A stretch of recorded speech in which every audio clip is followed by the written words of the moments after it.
మేలో 16 తారీఖు నాడు అయింది పెళ్లి. హ్మ్. లగ్గం అయినాక 15 రోజులకే అమ్మాయి ఈడికొచ్చింది. హ్మ్. వచ్చినాక నా కొడుకు ముంగట్నే ఒక అతను వచ్చి దగ్గర కూర్చుండి ఆమెను హ్మ్. అల్లుకొని నాకు పెళ్లికి దావత్ ఇయ్యవా, బీరుకు పైసలు ఇయ్యవా అని గదవ పట్టుకున్నాడట. చేసిండట. నా కొడుకు పక్క పొంటి ఉండంగానే నా కొడుకు అది చూసి భరించలేక మైండ్ లో ఫిక్స్ చేసుకున్నాడు. మళ్ళొక్క ముచ్చట వాడు చేసినాక తర్వాత మళ్ళా నేను ఆయనతోటి క్లోజ్ ఉండన్నా బావా అని నా కొడుకుని అడిగిందట. అడిగినాక ఆ ముచ్చట మైండ్లో పెట్టుకున్నాడు నా కొడుకు. ఈ 2 ముచ్చట్లు మైండ్లో పెట్టుకొని మా ఇంట్లో మా అత్తమ్మకు నాకు ఇద్దరిని కూర్చుండబెట్టుకొని చెప్పిండు. అమ్మాయి గిట్లా ఒక అతను వచ్చి చేసిండు నా ముంగట్నే, మళ్ళీ ఇంకా ఆయనతోటి క్లోజ్గా ఉండను అని అడిగింది నన్ను.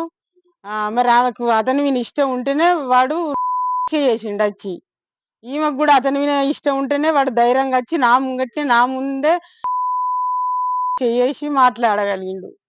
నాకు నేను ఎట్లా తట్టుకోవాలమ్మా, నా మైండ్ ఖరాబ్ అయింది. నాకు ఆ అమ్మాయి ఇష్టం లేదు అమ్మా, నేను విడాకులు ఇస్తా అని అంటే నేను నా కొడుకు ధైర్యం చెప్పలేదు.